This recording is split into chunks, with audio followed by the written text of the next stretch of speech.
Hi dears, మామూలుగా సినిమాలు ఆనందం కోసం చూస్తాం, వినోదం కోసం చూస్తాం, కానీ కొన్ని సినిమాలు మన హక్కుల కోసం చూడాలి.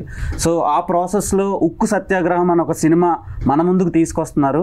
సో డైరెక్టర్, ప్రొడ్యూసర్, యాక్టర్, చాలా టైటిల్స్ ఉన్నాయి ఆయనకి. సత్యారెడ్డి గారు అండ్ జేడి లక్ష్మీనారాయణ గారు మనతో పాటు ఉన్నారు. వాళ్ళతో మాట్లాడి ఈ సినిమాని మనం థియేటర్లోనే ఎందుకు చూడాలి అని అడిగి తెలుసుకునే ప్రయత్నం చేద్దాం. నమస్కారం. నమస్కారం సార్. ఎలా ఉన్నారు సార్? బాగున్నా. సో ఉప్పు సత్యాగ్రహం తెలుసు మాకు. సో అది చాలా రెవల్యూషనరీ థింగ్. సో ఇప్పుడు ఉక్కు సత్యాగ్రహం అనే టైటిలే కొంచెం డిఫరెంట్గా ఉంది. సో ఇది రియల్ లైఫ్లో కూడా చాలా ఆడియన్స్కి కనెక్టివ్గా న్యూస్లలో చూసే థింగ్ ఇది. సో దీని మీద సినిమా తీయాలనే ఆలోచన మీకు ఎలా వచ్చింది? 32 మంది ప్రాణ త్యాగాలతోటి, లక్షలాది మంది ఉద్యమకారుల ఫలితంగా విశాఖ ఉక్కు తెలుగువారి హక్కు నినాదంతో ఏర్పడ్డ స్టీల్ ప్లాంట్ ప్రైవేటీకరణ అవుతుంటే, మేధావులు, పెద్ద వ్యక్తులు, ఉన్నతమైన అధికారాల్లో ఉండి కూడా అవన్నీ రాజీనామా చేసి వచ్చి ప్రజల కోసం పోరాడుతున్న మహానుభావులను చూసి కళాకారుడిగా, కళ కోసం కాదు, ప్రజల కోసం, నిద్రపోయేవాడు కనేది కళ, నిద్రపోయేవాడిని లేపేది కళ అనే సిద్ధాంతాన్ని నమ్మి ఒక కళాకారుడిగా ప్రజా యుద్ధ నౌక విప్లవ కవి గద్దరన్న గారిని స్ఫూర్తిగా తీసుకొని ఆయన పాటలు రాయగా అనేక మంది కవులు, కళాకారులు, ప్రజా కవులు రచించగా ఈ చిత్రాన్ని తీయటం జరిగింది. ఇంత గొప్ప వ్యక్తికి చూయిస్తే, ప్రజల మనిషి కాబట్టి, విశాఖపట్నం తోటి సత్సంబంధాలు ఉన్న వ్యక్తి కాబట్టి ఆయన్ని ఒకటే చెప్పాను, సార్ మీకు ఎలా మనసులో అనిపిస్తుందే మీడియాకి కానీ ప్రజలకు కానీ చెప్పండి సార్, బాగలేకపోతే బాగలేదని కూడా చెప్పండి సార్ అని చెప్పాను. ఆయన చెప్పమన్నా కూడా బాగలేని దాన్ని బాగుందని చెప్పడు, బాగుంటే బాగలేదని చెప్పడని ఆయన నైజం తెలుసు కాబట్టి ఆయన మీదనే వదిలేసి ఉదయం నుంచి ఆయనకి సినిమా చూపించడం జరిగింది. ఆయన అభిప్రాయం మీరే డైరెక్ట్గా తెలుసుకోవచ్చు. మీరు అన్నారు ఎందుకు తీశారని. గద్దరన్న గారంటే ఉభయ తెలుగు రాష్ట్రాల్లోనే కాదు, భారతదేశంలోనే ఉద్యమాలకు పునాది. ఆ స్టీల్ ప్లాంట్ ప్రైవేటీకరణ ఆపటం కోసం ఆయన నన్ను ఉత్తేజపరిచాడు. సమ్మెని జన్మ హక్కు రన్నో, దాన్ని ఆపేటి మొనగాడు ఎవడన్నా. సమ్మెని జన్మ హక్కు రన్నో, దాన్ని ఆపేటి మొనగాడు ఎవడన్నా. అన్నన్న మాయన్న కంపెనీ కూలన్నా, ఆహా అన్నన్న మాయన్న కంపెనీ కూలన్నా. ఎన్నాళ్ళు నీ బతుకు ఎదురు తిరగవన్నో. ఉక్కు ఫ్యాక్టరీ తల్లి దుఃఖంలో ఉన్నది. విశాఖపట్నం, విశాఖ సముద్రము శోకమై పొంగినాది. ఇలాంటి పాట ఒకటి పాడి నాకు వినిపించిన తర్వాత ఖచ్చితంగా సినిమా తీయాలని నిర్ణయించుకున్నాను. తీయటం ఒక ఎత్తైతే, ఇన్ని సంవత్సరాలు కష్టపడి తీసి అనేక మందిని యాక్టింగ్ చేసేటట్టు చేసి సెన్సార్ కష్టాలు ఎదుర్కొని గద్దర్ గారు కూడా చనిపోయిన తర్వాత ఈ చివరి 48 గంటల్లో ఎవరికైతే మేము చెప్పాలనుకున్నామో, ఎవరికైతే చూయించాలనుకున్న ఆ మహానుభావుడు చూశారు. ఆయన అభిప్రాయాన్ని మీరు తెలుసుకోండి. ప్రజలకు ఆయన ఏం చెప్తారో మీ ద్వారా తెలియజేయాలని కోరుకుంటున్నాను. మన former courageous and daring IPS officer and Jai Bharat party founder మనతో పాటు ఉన్నారు, జేడి లక్ష్మీనారాయణ గారు. సో మీరు ఒక రెవల్యూషన్ సార్, సొసైటీకి దొరికిన ఒక గోల్డ్ అండ్ డైమండ్ అని ఐకాన్ అని చెప్పుకోవచ్చు. సో మీరు నార్మల్గా సినిమా ప్రమోషన్స్లో ఇన్యాక్టివ్గా ఉంటారు, అంతగా రారు. సో ఈ సినిమా గురించి వచ్చారంటే దాని వెనక ఒక పర్టికులర్ రీజన్, చాలా స్ట్రాంగ్ రీజన్ ఉండే ఉంటుంది. సో ఆ రీజన్ ఏంటి, అండ్ ఈ సినిమాని మీరు ఎందుకు ప్రమోట్ చేస్తున్నారు? ముఖ్యంగా ఏంటంటే ఈ సినిమా భారతదేశ ప్రజలతో ముడిపడిన సినిమా. ఇది కేవలం ఆంధ్రప్రదేశ్ ప్రజలు కానీ, తెలంగాణ ప్రజలు కానీ అనట్లేదు, మొత్తం భారతదేశ ప్రజలతో ముడిపడిన ఒక విషయం ఇది.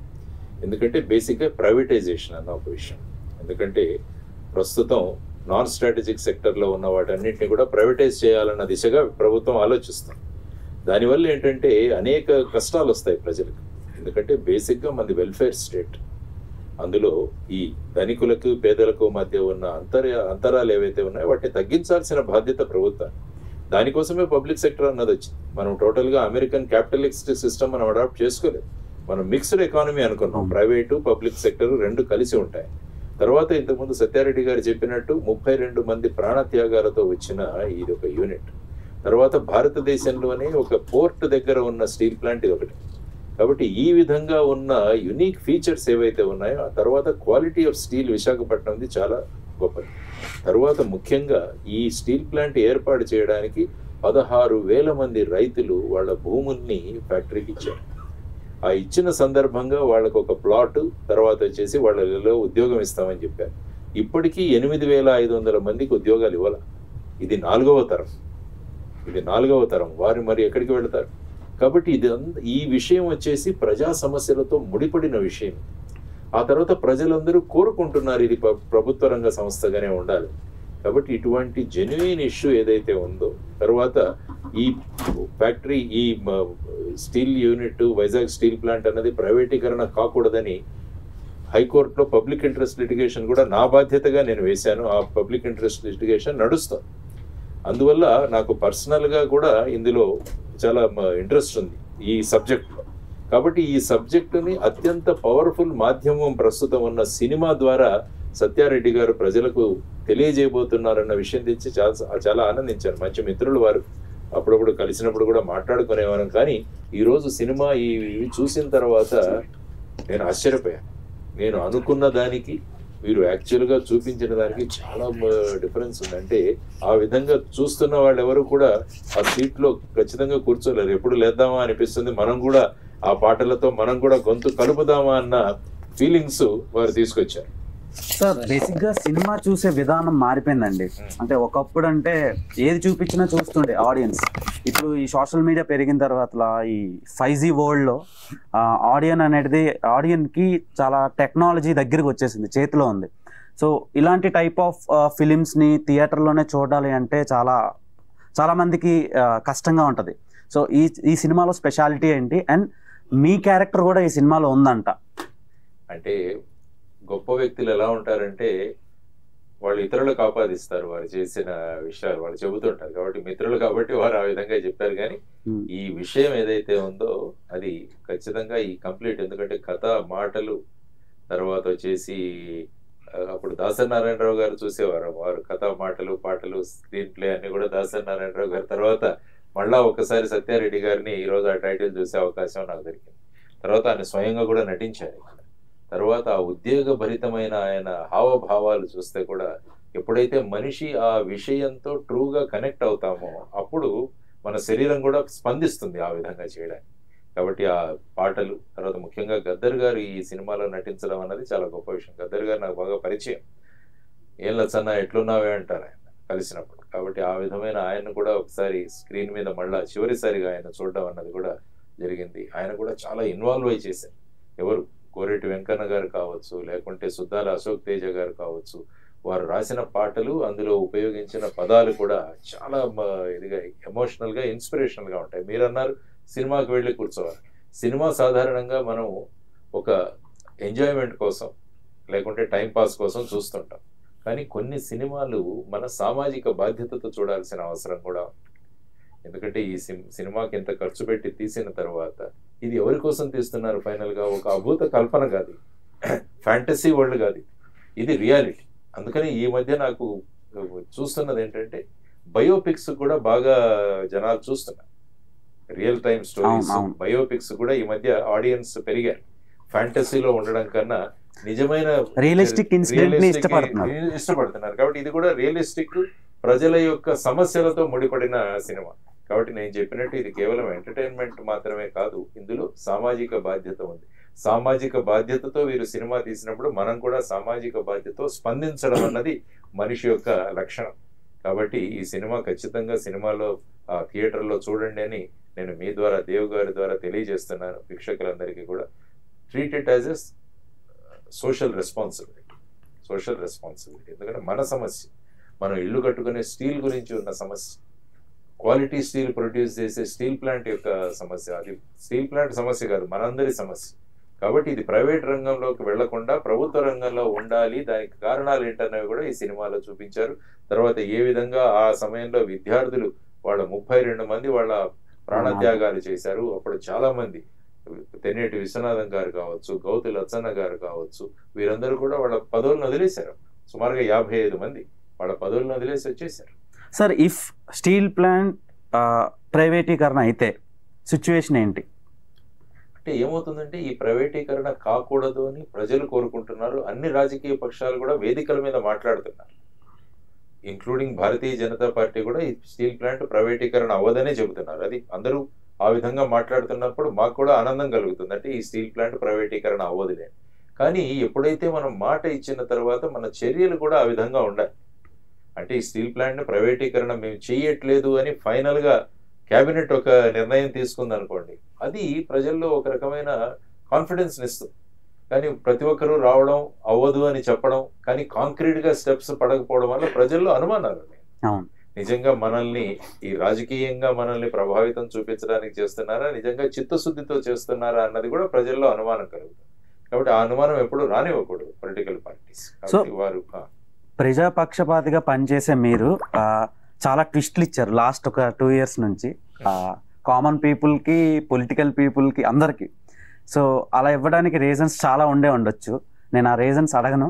కానీ చాలా రోజుల తర్వాత మీరు మీడియా ముందు కూడా వచ్చారు కాబట్టి కొన్ని అడగక తప్పట్లేదు. ఫస్ట్ థింగ్, జై భారత్ పార్టీ, మీరు జనసేన పార్టీ నుంచి బయటకు వచ్చి జై భారత్ పార్టీ పెట్టి సో ఓడిపోవడం జరిగింది. సో ఎలా అనిపించింది సార్, ఈ ఎక్స్పీరియన్స్ ఎలా అనిపించింది మీకు? ఇదంతా ఏంటంటే మనం పార్టీలోకి రావడము, తర్వాత ఎన్నికలు అన్నది ప్రజలను చైతన్యవంతంగా చేయడానికి వచ్చే విధానాలు. ఎందుకంటే లేకుంటే ప్రస్తుతం ఉన్న ఎన్నికల్లో ఇంత ఇన్వెస్ట్మెంట్ పాలిటిక్స్ అయిపోయాము. ఇంత డబ్బులు మీరు ఇన్వెస్ట్ చేయాలి, ఆ తర్వాత బిజినెస్ అయిపోయింది ఆటోమేటిక్. అందుకని బిజినెస్ పీపులే వస్తున్నారు మోస్ట్ ఆఫ్ ది పీపుల్ ఈ పాలిటిక్స్. ఎంటర్ప్రీనర్స్, తర్వాత ఈ ఫ్యాక్టరీ పెద్ద పెద్ద యూనిట్స్ పెట్టిన వాళ్ళు, ఈ విధంగా వాళ్ళందరూ దిగుతున్నారు. సో దానివల్ల ఏమవుతుందంటే ఇన్వెస్ట్మెంట్ పాలిటిక్స్, కాస్ట్లీ పాలిటిక్స్ అయిపోతున్నాయి ఇవన్నీ. కాబట్టి దీని నుంచి నిజమైన ప్రజాస్వామ్యం తీసుకురావాలంటే ఒక హోప్ ఎక్కడైనా క్రియేట్ చేయాలి. అందువల్ల దాన్ని ఓటర్లను చైతన్యవంతులుగా చేసే బాధ్యత మేము ముఖ్యంగా జై భారత్ నేషనల్ పార్టీ పెట్టిన ప్రధానమైన ఉద్దేశం. ఎందుకంటే ఒక పార్టీ ఓవర్ నైట్ ఎప్పుడు కూడా అవ్వదు. ఇది ఒక లాంగ్ డ్రాన్ బ్యాటిల్. ప్రజలను చైతన్యవంతం చేయాలి, వాళ్ళ ఓటు హక్కు సక్రమంగా వినియోగించుకోవాలి. మనం మాల్కి వెళ్తే ప్రతి వస్తువు చూసి కొనుక్కుంటాం. సపోజ్ తోపుడు బండి మీద వస్తున్న వస్తువు కూడా మనం చూసుకుంటాం. మన పిల్లల్ని జాయిన్ చేయాలంటే మంచి స్కూల్ ఏదని చూసుకుంటాం. తర్వాత మనం ఎవరైనా ఒంట్లో బాగాలేకుంటే ఏ హాస్పిటల్, మంచి హాస్పిటల్ ఏదని 10 మందిని ఎంక్వైరీ చేస్తాం. క్వాలిటీ అంటే మన చేతిలో ఉన్న ఇంత ఓటు హక్కుని మనం ఎవరిని ఎన్నుకుంటున్నాం అన్నది కూడా చాలా విషయం. ముఖ్యంగా సుమారుగా చూస్తే 37 నుంచి 38% క్రిమినల్ రికార్డులు ఉన్నవాళ్ళు పార్లమెంట్ లో ఉన్నారు. ఎగ్జాక్ట్లీ. మరి వీటన్నిటి గురించి ప్రజలను జాగృత చేయడం అన్న బాధ్యత మన మీద ఉంటుంది. సో ఆ బాధ్యతతో వచ్చామన్నమాట మేము. So it's a long run process. ముందుకు తీసుకెళ్తాం, ఎలక్టోరల్ రిఫార్మ్స్ కూడా తీసుకురావాలి. అదే అంటే బేసిక్ గా సార్, నార్మల్ గా ఎవడెలా పోతే నాకేంటి అనుకునే ఈ జనరేషన్ లో మీలాంటి పర్సన్ మీ పర్సనల్ లైఫ్ ని మొత్తం పక్కన పెట్టి థ్రెటనింగ్స్ ఉన్నా సరే భయపడకుండా మాక్సిమం అవేర్నెస్ క్రియేట్ చేయడానికి ట్రై చేస్తున్నారు. సో మీ లైఫ్లో జరిగిన చాలా కేసులే సినిమాలు తీసి హిట్లు కొట్టి డబ్బులు కూడా సంపాదిస్తున్నారు. సో వాటి మీద మీ ఒపీనియన్ ఏంటి? అండ్ ఈ సినిమా కూడా సేమ్ అలానే అవేర్నెస్ కోసమే తీసినట్టు కనిపిస్తుంది. సో అండ్ దీనికోసం డెఫినెట్గా, ఎందుకంటే ప్రజలలో, అందుకనే చెప్పాను నేను, బయోపిక్స్ అన్నవి చాలా ముఖ్యంగా యూత్ని చాలా ఆకర్షిస్తాయి. తర్వాత వచ్చేసి ప్రజా సమస్యలు తెలుసుకోవడానికి కూడా ఇప్పుడు ఏంటంటే సోషల్ మీడియా వచ్చాక రకరకాల వ్యూ పాయింట్స్ వస్తుంటాయి. కాబట్టి ఒక ఆథెంటిక్ ఇన్ఫర్మేషన్ కూడా రావడం చాలా అవసరం. అది కూడా మెయిన్ స్ట్రీమ్ దీంట్లో ఫిల్మ్లో రాగలిగితే అది ఇంకా ప్రభావవంతంగా ఉంటుంది. ఎందుకంటే సోషల్ మీడియాలో ఎవరు ఏదైనా మాట్లాడచ్చు, కానీ నిజమైన సినిమా తీస్తున్నప్పుడు అది కూడా ఇటువంటి పబ్లిక్ ఇష్యూని తీసుకొని చేస్తున్నప్పుడు అందులో చాలా రిసెర్చ్ కూడా చేసి ఉంటారు. ఎందుకంటే సినిమాలో కొన్ని ఇవి చూస్తే అప్పుడున్న విజువల్స్ అవన్నీ కూడా ఇందులో పెట్టారు. ట్రైలర్ లో చాలా రియలిస్టిక్ గా ఉంది సినిమా. అందుకనే ఎందుకంటే అది ఖచ్చితంగా నచ్చుతుంది. ఎందుకంటే బేసిక్ గా మన దగ్గర యువతరం చాలా పెద్ద సంఖ్యలో ఉన్నారు. కాబట్టి వాళ్ళను ప్రభావితం చేస్తే వాళ్ళే రేపు దేశాన్ని ముందుకు తీసుకెళ్లాల్సిన వాళ్ళు. కాబట్టి వాళ్లకు ఏ విధంగా ఇష్యూస్ పరిచయం చేయాలన్న దృష్టితో కూడా వీరు కూడా ఒక సోషల్ రెస్పాన్సిబిలిటీతో తీసిన సినిమా. అందుకని నేను చెప్పాను, మనం కూడా ఒక సోషల్ రెస్పాన్సిబిలిటీగా దానికి రెస్పాండ్ అవ్వాలి అని అంటున్నాను అన్నమాట. ఈ సినిమాకి బిగ్ అసెట్ మీరే సార్. ఎందుకంటే ప్రమోషనల్గా చెప్తున్నాను నేను. ఒక రకంగా ఒక సినిమా తీసి ఆడియన్స్ వరకు తీసుకురావడం చాలా కష్టం. తీయడం ఒక రకమైన కష్టం. అది ఒక కామన్ ఆడియన్స్ వరకు తీసుకురావడం అనేది అది కత్తి మీద సాము లాంటిది. సో దాంట్లో మీరు పాల్గొన్నందుకు వీళ్ళు నిజంగా లక్ ఫీల్ అవ్వాలి. అండ్ ఈ ప్రమోషనల్ ఈవెంట్కి మీరు వచ్చి ఉక్కు సత్యాగ్రహం ఆడియన్స్కి చూడమని మీరు మీ వాక్యాల్లో ఎలా చెప్తారు ఆడియన్స్? డెఫినెట్గా, ఎందుకంటే మన ప్రజాస్వామ్యంలో మన జీవితాలతో అనేక అంశాలు ముడిపడి ఉంటాయి. ఆ అంశాల గురించి మనకు ఒక అవగాహన ఉండడం చాలా అవసరం. ఆ అవగాహన మనం పేపర్లో చదవచ్చు, లేకుంటే టీవీ ఛానల్స్లో చూడవచ్చు. కానీ మన భారతదేశంలో, ముఖ్యంగా దక్షిణ భారతదేశంలో అత్యంత పవర్ఫుల్ ఏదైనా మీడియా ఉంటే అది సినిమా. ఎందుకంటే లక్షలాది మంది ఫ్యాన్స్ ఉంటారు. ఒక్కొక్క సినిమా హీరో తీసుకుంటే లక్షలాది మంది ఫ్యాన్స్ ఉంటారు. తర్వాత రాజకీయాల్లో కూడా సినిమాలో ఉన్న వాళ్ళని ఆదరించింది మన దక్షిణ భారతదేశం. అటు తమిళనాడు కావచ్చు, ఇటు ఆంధ్రప్రదేశ్ కావచ్చు, కర్ణాటక, ఇవన్నీ కూడా వీళ్ళందరూ కూడా ఈ విధమైన ప్రభావం. కాబట్టి అటువంటి ఆడియన్స్ను ప్రభావం చేసేది మళ్ళా ఇటువంటి సినిమాలే. అందువల్ల ఈ సినిమా మాధ్యమం ద్వారా ఈ నిజ సమస్యను, నిజమైన సమస్యను మీ ముందు ఉంచడానికి ప్రయత్నం చేస్తున్నారు. కాబట్టి చూడండి, అందులో మీకున్న కామెంట్స్ ఇవ్వండి. ఇంకా దాంట్లో ఏమన్నా మీకు అనుమానాలు ఉంటే కూడా వారు ఖచ్చితంగా నిరసన చేస్తారు. ఫైనల్గా మనకు కావలసినది ఏంటంటే, ఈ విశాఖపట్నం స్టీల్ ప్లాంట్ అన్నది ప్రభుత్వ రంగ సంస్థగా కొనసాగాలి అన్నది ప్రజల యొక్క అభిప్రాయం. ఎందుకంటే మనకు లోక్సభలో కానీ శాసనసభలో ఉన్న వాళ్ళు ప్రజాప్రతినిధి, ఎందుకంటే పీపుల్. కాబట్టి ప్రజా అభిప్రాయాన్ని వాళ్ళు అక్కడికి తీసుకువెళ్ళి ఆ విధంగా నిర్ణయాలు తీసుకోవాలి. లేకుంటే వాళ్ళేదో నిర్ణయం తీసుకొని ప్రజల మీద రుద్దడం అది ప్రజాస్వామ్యం కాదు. అదేముందంటే నిరంకుశత్వం. కాబట్టి ప్రజాస్వామ్యంలో ప్రజలందరూ ఈ విధంగా కోరుకుంటూ, దానికి ప్రజలు కూడా సింపుల్ సొల్యూషన్లు ఇచ్చారు. ఏంటి, ఈ స్టీల్ ప్లాంట్కి మీరు స్వతంత్ర గనులు కేటాయించండి, ఇండిపెండెంట్ వాళ్ళు మైన్స్ కేటాయించండి, లేకుంటే స్టీల్ అథారిటీ ఆఫ్ ఇండియాలో దీన్ని కలపండి. Simple solutions. ఈ రెండు కూడా ప్రభుత్వాలు చేయవచ్చు. మరి ఆ విధంగా చేయడానికి ఇంత సమయం ఎందుకు పడుతుందని ప్రజలు అడుగుతున్నారు. కాబట్టి దాన్నే ఇందులో ప్రతిబింబించారనమాట. ఇంత సింపుల్ సొల్యూషన్ ఉన్నా కూడా మనం ఈ విధంగా ఎందుకు చేయట్లేదన్నది ప్రజల్లో ఉన్న ఆలోచన, వాళ్ళ అనుమానాలను ఇక్కడ చిత్ర రూపంగా చూపించి, మళ్ళా దీని ద్వారా ప్రజల్లోనూ ప్రభుత్వం మీద కూడా ఇంపాక్ట్ కలగజేసే విధంగా ఉంది ఈ సినిమా. ప్రభుత్వం కూడా మా బాధ్యత ఎక్కడో విస్మరిస్తున్నామన్నది కూడా ఈ సినిమా చెబుతుంది వాళ్ళకి. ప్రభుత్వం కూడా మన బాధ్యత ఎక్కడో విస్మరిస్తున్నామన్న వారికి కూడా ఒక చొరక అనిపిస్తుంది ఖచ్చితంగా ఈ సినిమా. ఓకే, సత్యారెడ్డి గారు నార్మల్గా ఒక యాక్టర్గా చేయడం అనేది టఫ్ అన్నమాట. చాలా కాంప్లికేషన్స్ ఉంటాయి. ఒక ప్రొడ్యూసర్గా చేయడం అతనికి ఒక కాంప్లికేషన్ ఉంటుంది, తర్వాత ఒక రైటర్గా చేయడం అతనికి ఒక వర్క్ చాలా హార్డ్ ఉంటుంది అన్న. సో ఇవన్నీ మీరే నెత్తినేసుకొని వర్క్ చేశారు కదా. సో సార్ అన్నట్టు మన సౌత్ ఇండియాలో చాలామంది స్టార్స్ ఉన్నారు, సూపర్ స్టార్స్ ఉన్నారు. ఫ్యాన్ బేస్ అంటే వాళ్ళకు ఉండే ఫ్యాన్ బేస్తో నిజంగా టర్న్ చేసేస్తారు. సో అంత మంచి స్టార్స్ ఉన్నప్పుడు మీరే ఎందుకు హీరోగా చేశారు? అంటే చాలామంది ఉన్నారు కదా, ఎవరిని ఎందుకు పిక్ చేసుకోలేకపోయారు? ఇందాక సార్ చెప్పారు గొప్పవారు ఎప్పుడు చెప్పుకోరని.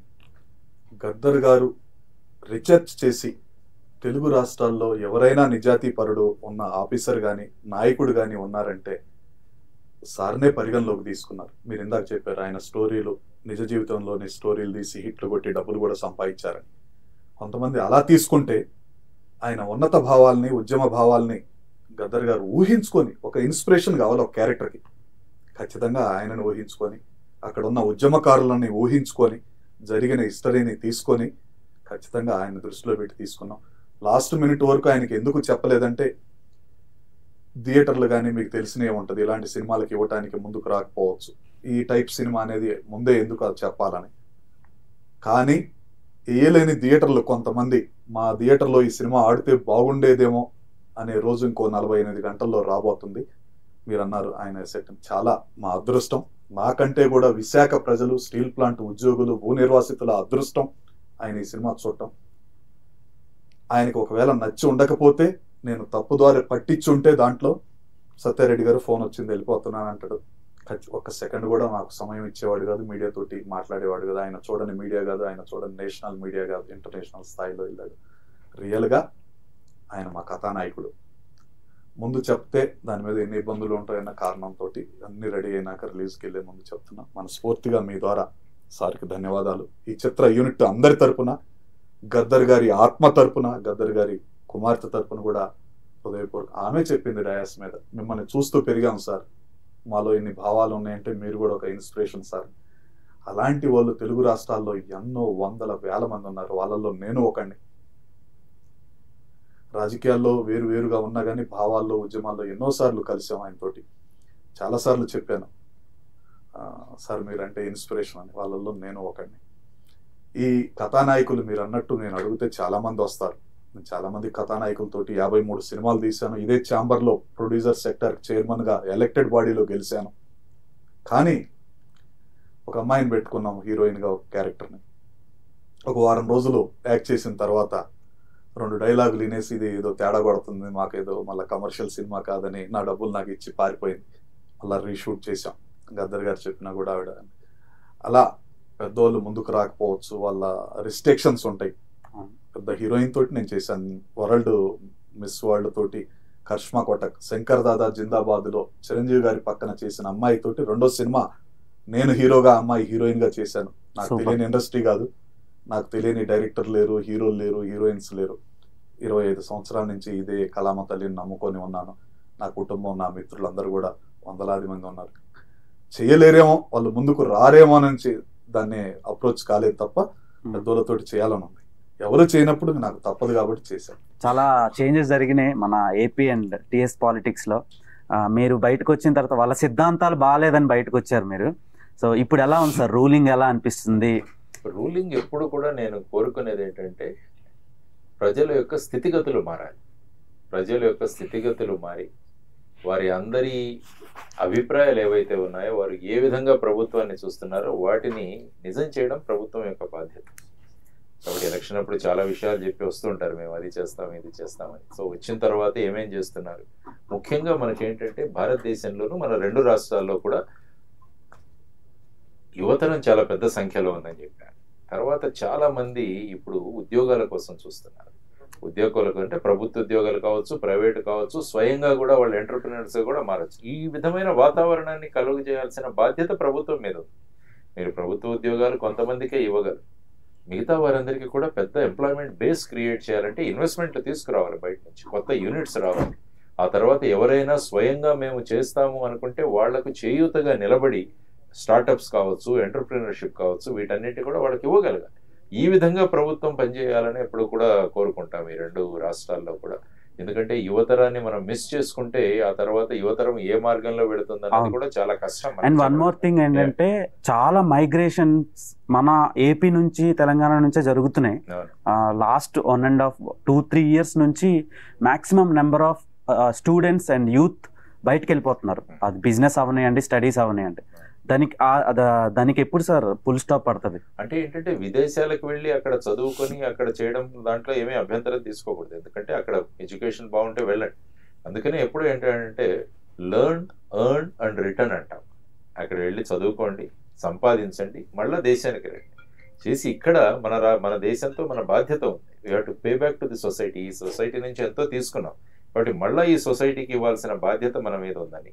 తర్వాత ఈ మైగ్రేషన్ జరగకుండా చూడాల్సిన బాధ్యత కూడా మళ్ళా ప్రభుత్వాలు, గవర్నమెంట్ది. ఎందుకంటే ఆ విధమైన అట్మాస్ఫియర్, ఆ విధమైన ఇండస్ట్రియల్ సెటప్, ఆ తర్వాత ఆ విధమైన యూనివర్సిటీస్, ఇవన్నీ కూడా చేయాల్సిన బాధ్యత ప్రభుత్వం మీద ఉంది. కాబట్టి ఆ విధంగా ప్రభుత్వాలు ఆలోచిస్తూ ఈ మైగ్రేషన్ నేను ఎలా తగ్గించగలను, అక్కడ నుంచి మైగ్రేషన్ ఇక్కడికి ఎందుకు రాకూడదని ఆలోచించాలి ప్రభుత్వం. అమెరికా వాళ్ళు వచ్చి ఇక్కడ చదువుకోవాలని వాళ్ళకి ఎందుకు కోరుకోవట్లేదు? ఆ విధమైన పరిస్థితిని కల్పించాల్సిన బాధ్యత మనది. ఆ విధంగా చేసుకుంటూ వెళుతూ తర్వాత ఈ భావోద్వేగాలు ఇవన్నీ రెచ్చగొట్టకుండా డెవలప్మెంట్ మీదే అందరూ కనుక మనం కాన్సన్ట్రేట్ చేయగలిగితే తర్వాత ఈ పొలిటికల్ పార్టీస్ కూడా అపోజిషన్ వీళ్ళు రోజు కొట్టుకోవడమే సరిపోతారు. అలా కాకుండా ఎలక్షన్స్ అయిపోయిన తర్వాత అందరూ కన్స్ట్రక్టివ్గా కనుక కూర్చొని సలహాలు సూచనలు తీసుకుని వెళ్ళగలిగితే మనం అభివృద్ధిలో పోటీ పడతాం.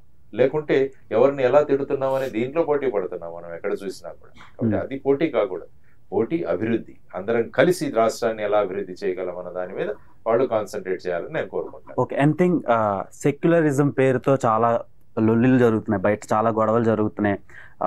అది రిలీజియస్ డిస్క్రిమినేషన్ కావచ్చు, ఎక్కడైనా కాదు, బంగ్లాదేశ్లో కూడా సేమ్ ఇష్యూస్. సో వాటి మీద మీ ఒపీనియన్ సార్? ఇప్పుడు ఏంటంటే మనం బేసిక్గా నేను అందుకనే అంటాను, మన మతం మన పూజ గదిలో, మన కులం మన గడప దగ్గర ఆగిపోవాలి. మనం ఇంటి నుంచి బయటపడిన తర్వాత అందరం కూడా ఈ దేశం యొక్క పౌరులు అన్న భావనతో మనం ముందుకు వెళ్ళాలి. కాబట్టి మన భారత రాజ్యాంగం కూడా ఈరోజు కాన్స్టిట్యూషన్ అడాప్షన్ డే ఈరోజు 26th November.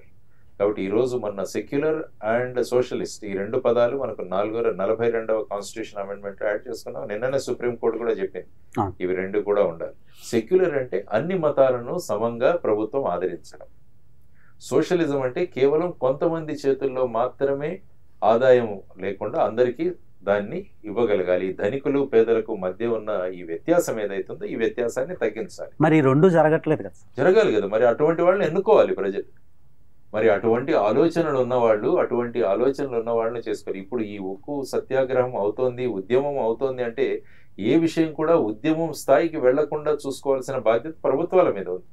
అంటే ఫైనల్ గా ఇప్పుడు చూసాం, మన రైతులది కూడా మనం చూసాం. రైతులు కూడా ఒక సంవత్సరం రోజు వాళ్ళు అక్కడ బార్డర్లో కూర్చోవడం వల్ల ఆ 3 చట్టాలను వెనక్కి తీసుకెళ్లాల్సి వచ్చింది. ఎప్పుడు కూడా ప్రభుత్వాలు ప్రజల యొక్క అభిప్రాయాలను తీసుకొని వాటిని స్పందించి వాళ్ళతో డైలాగ్ ఇవ్వాలి, వాళ్ళతో చర్చించాలి. మా నిర్ణయం ఇలా ఉంది, మీరు ఇలా అంటున్నారు, అందరూ కూర్చొని చర్చించుకొని ఫైనల్ గా దానికి ఒక సొల్యూషన్ తీసుకురావాలి. అలా కాకుండా మేము ఇదే చేస్తాము అంటే ఫైనల్ గా ఇలాంటి సత్యాగ్రహాలు చేయాల్సిన అవసరం వస్తుంది. ఆ అవసరం రాకూడదు ఎప్పుడు కూడా ప్రభుత్వం. సో ఆ విధంగా ఆలోచించాలి.